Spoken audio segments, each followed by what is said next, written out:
Are you guys ready for Big 12 play to begin? Kind of the next step.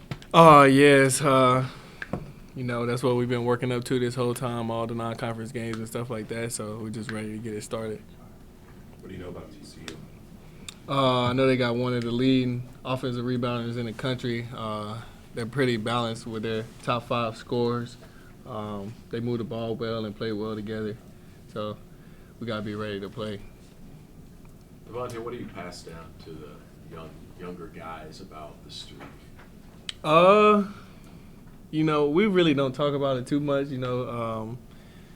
because everybody knows about it, and that's all everybody talks about. And what we've been talking about lately is just conference play is here. It's time to take another step, and every game is going to be a close, tough game. Everybody's aiming for us, and we got a big target on our chest, and we just got to come out and play every night.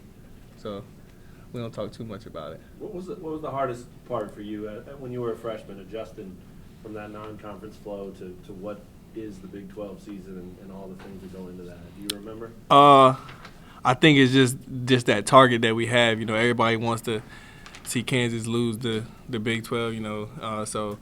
Like I said, every game it means something even more now than a non-conference game, and everybody's coming for us. So. Do you have to change your mindset even as veterans, or do you? Definitely. You gotta take just more time preparing. Looking at scouting reports even in more depth. Just our mentality in the weight room and with Hootie and just different things like that. It's just you just gotta be more focused now. Sure. Knowing the stretch you have coming up, this Big 12 play, how good was it maybe just to get home for a little bit and step away from the game? It was great. I know everybody had a great time going home, getting a little break, getting a little tired of each other, seeing each other every day. It's just good to get home, see your family for Christmas and stuff like that. Devonte, it's kind of a big picture question. What do you think a Bill Self team does well defensively? It seems like every single year, Bill Self teams are good defensively. I think it's just that mentality that he installs in us that we got to guard. In order for you to be able to shoot the ball, it's selfish for you to shoot the ball and not defend. It's one of the things he always tells us. He don't care if we're missing shots as long as we defend. So everything is just about defense. We do a good job of helping each other. If one man gets beat, it's another man's job to help him, and then just help the helper type thing. And we just do a good job of just trying to fly around and help each other. What was that saying? You said it's selfish to shoot but not play defense. Right. Can you explain kind of what that means? You don't deserve to shoot the ball if you're not going to guard, basically. You were a popular pick when people were trying to figure out preseason, who might lead this team in scoring, and we've heard you talk all the time this season already that you don't care, you just want to win. Mm-hmm. How has your season gone, just personally, in your eyes? About like you expected, or have there been different things that maybe popped up for you that you didn't expect, or what? I think it's going okay for me. So so far, I didn't put these big expectations on myself. Just reading the stuff that people say and stuff. I don't really get into all of that. Just trying to prepare myself this summer, basically, to come out and do what I can to help the team win. But so far, I think everything's been going pretty well. Has Frank surprised you? No chance. I know what he's capable of. I get to see it every day in practice. Just how quick he is and how athletic and strong he is. A lot of people can't guard him or stay in front of him. So it doesn't really surprise me. Is he better than last year? Definitely. Yeah. I think today we was in practice and you could just see him. He was making every play, like possession after possession on the offensive end and just different things like that. And Coach told him he's seeing the game in slow motion, which is kind of, a big thing. Sure. Yeah. Coach Shelf has said that he tells you guys to look at it like you're going for your first Big 12 title each year. How hard is that kind of mentality to adopt, though? Do you still have the streak in the back of your head, not wanting to be the team that drops the ball in the streak? You definitely don't want to be that team. We've definitely said that before to each other in practice. Just coming out, like I said, preparing. Mentally that you gotta defend and rebound and do all the little things every game and every possession to make sure you win the game. And we don't look too far down the road. We just gotta take it one game at a time, like always, and and just come out and focus on TCU and then the next game after that. Does it feel just a little bit different knowing that this could be the year that you guys tie UCLA's record? Nah, not really. It's same approach as always. So, yeah. What do you think of opening on the road? I think it's gonna be fun. You know, we just came from UNLV, got our first road win, and now it's conference play. It's gonna be an even better environment. You know, going into TCU. I know a lot of Jayhawk fans travel there and stuff like that, so it'll be fun. Josh says that you and Frank have helped him a lot. Can you just talk about how do you think you have helped Josh? You know, as a freshman, it's kind of hard coming in, you know, on a high school team, and you're a McDonald's American #1 player in the world, stuff like that, you know, and then everything's not about you, you know what I'm saying? If not saying that, whatever, but yeah.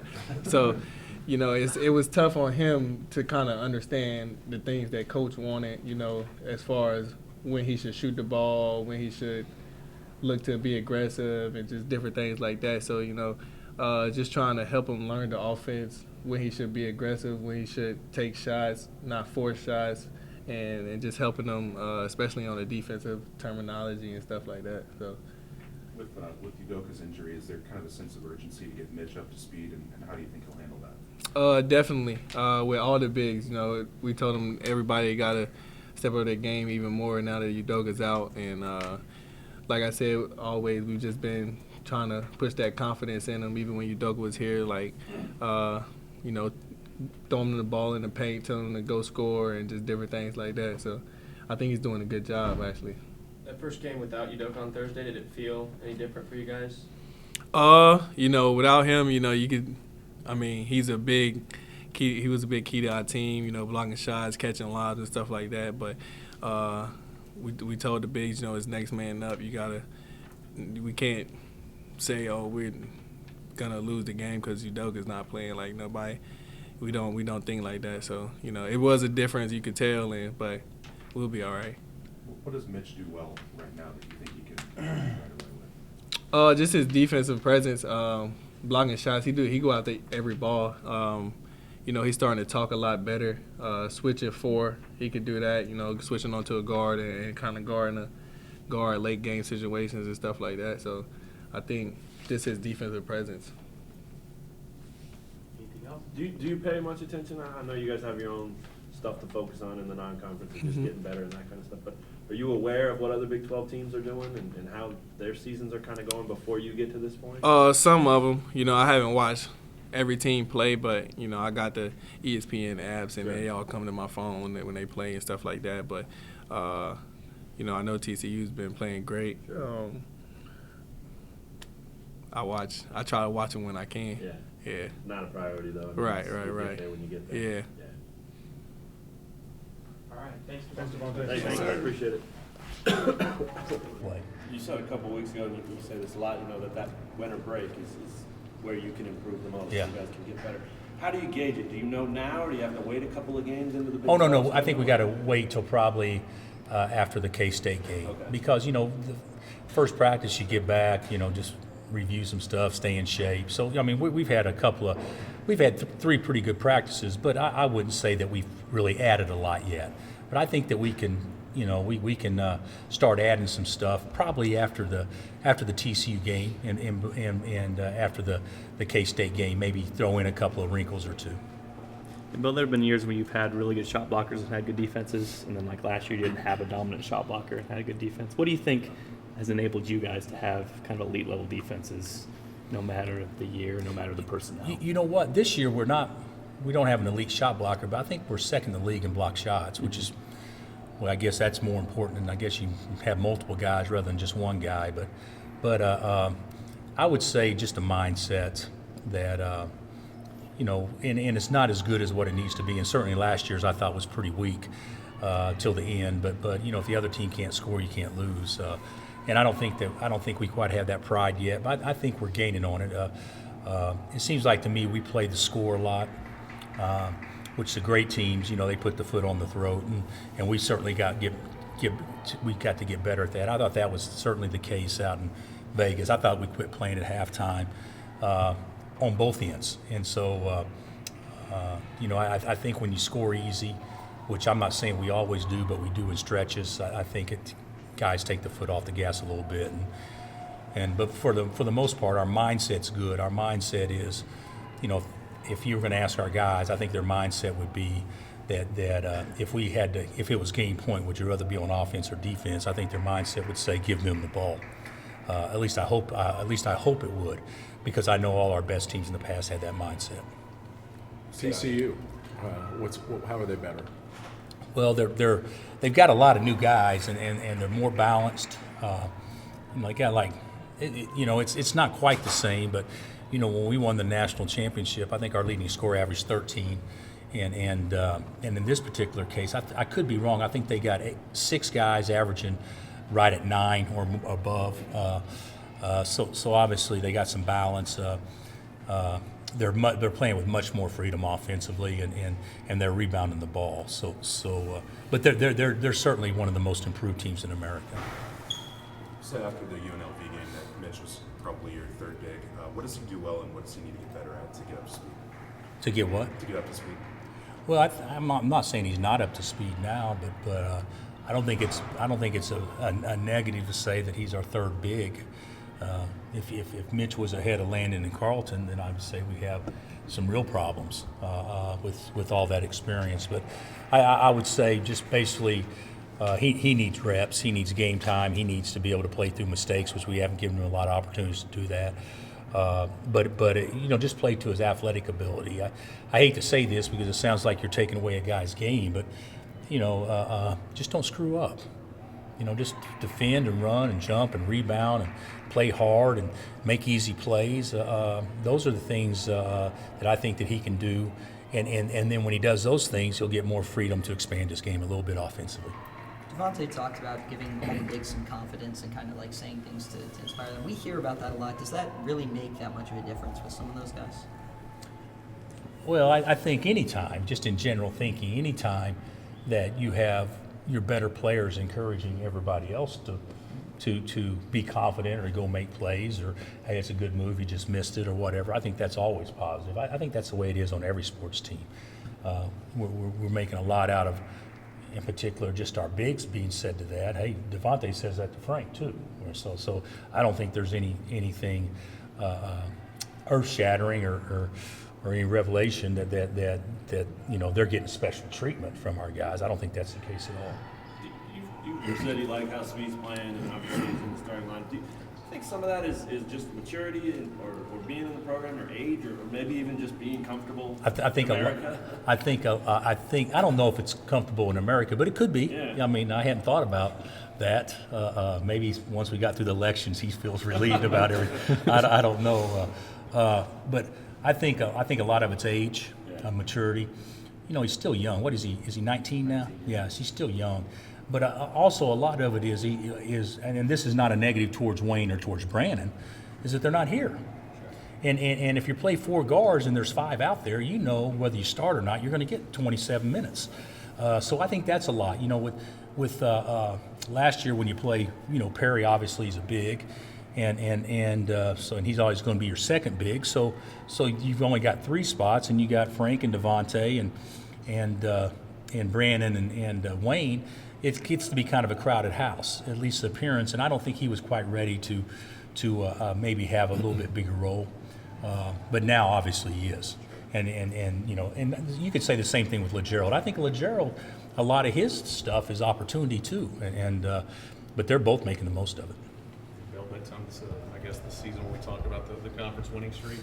Do you address it? Let the kids talk amongst themselves, and how do you kind of handle that talk? I haven't talked about it one time, maybe since maybe September or something.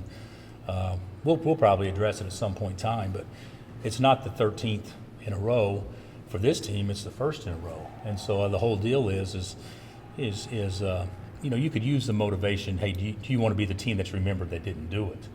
But I don't know if you should motivate negatively like that. But the motivation is we want to win the league this year. 2017 is the year that we want to win the league, and other players in the past have certainly put you in a position where it could be talked about, but that's not what you guys should be motivated by. You guys should be motivated by getting this team's first conference championship, and I think they will be. Since you've been here for all 12, are you personally using UCLA as personal motivation?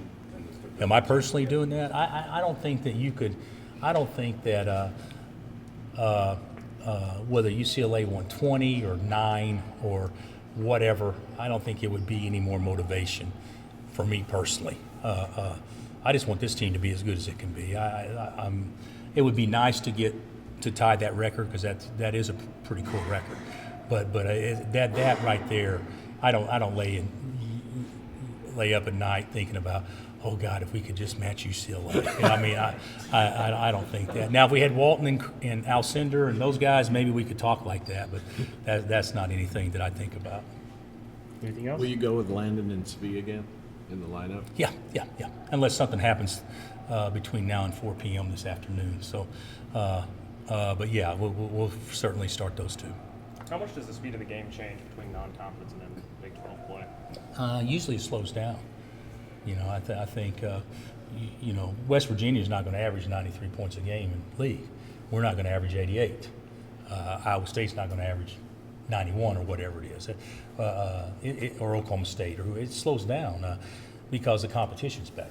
And that's why I've said all along, you should look at your stats after you get about halfway or a third through your conference season before they really start meaning a lot, because not everybody's played comparable competition. What are you going to ask of Dwight? Is it just mostly avoid the foul trouble he got into against UNLV?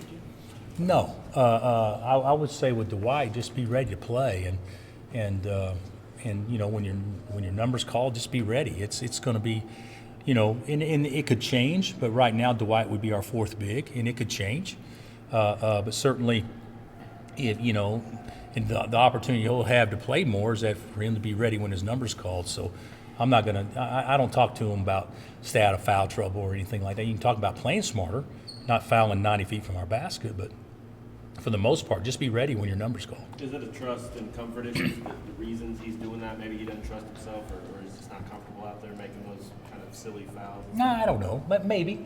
Yeah. The thing about it is when you're a reserve, you get no chance. You get no break from the officials. When you're a starter and have a reputation, you get all the breaks. I mean, trust me, Piper fouled half as much as Danny did when Danny played here. And Piper got called for twice as many fouls. I mean, Piper would be the first one to tell you that's the way it works. And I remember when Pipe was here as a seventh man, he'd get 3 fouls in the first 5 minutes he's in there all the time. And he's doing the same thing everybody else was doing, except he didn't have a reputation. And I think that happens a lot. Not intentionally, Right. but subconsciously. I do think that Barry Bonds got the benefit of having a good eye, whereas a pinch hitter may not have that same benefit. So I think that's pretty natural. All right, Coach.